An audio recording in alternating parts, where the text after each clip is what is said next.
from your position where you're watching the games and obviously a general manager, once the game starts, you're kind of just a spectator like everybody else.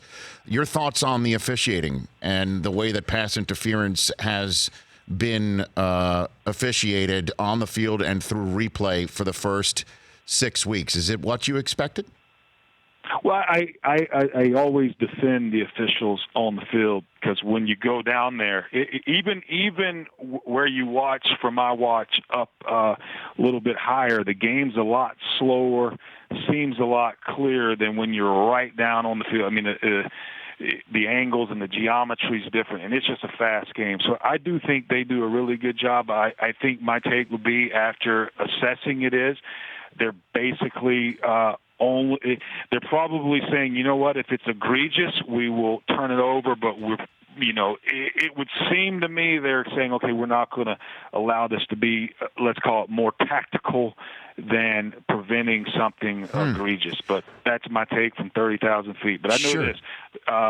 Those guys on the field have a lot harder job than us, watching either, Fox, NBC, CBS, ESPN, hit really, really slow motion in high def. Sure.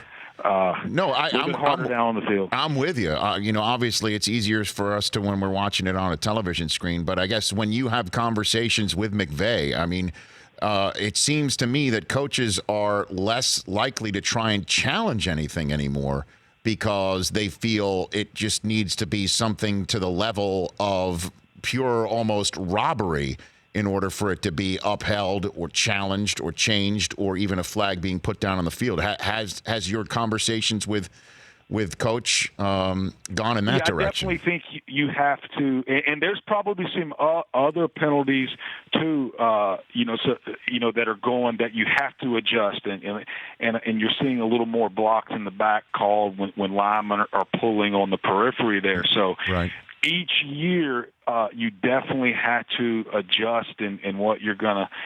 And that's different than I know Sean flowing a flag, but my point being, maybe adjust blocking techniques based on the trend and where and how the calls are being called. But I do think if we were a part of it, right, in New Orleans, if the reason we allowed pass interference, whether it's offensive or defensive, to be replayed, I think it was with the intent that if something was so egregious, you wouldn't let it affect the outcome of the game. And it does seem like we're probably trying to keep it from being just a tactical type challenge. For more of The Rich Eisen Show, tune to Audience Channel 239 on DirecTV for free on BR Live, or download the Rich Eisen Show app.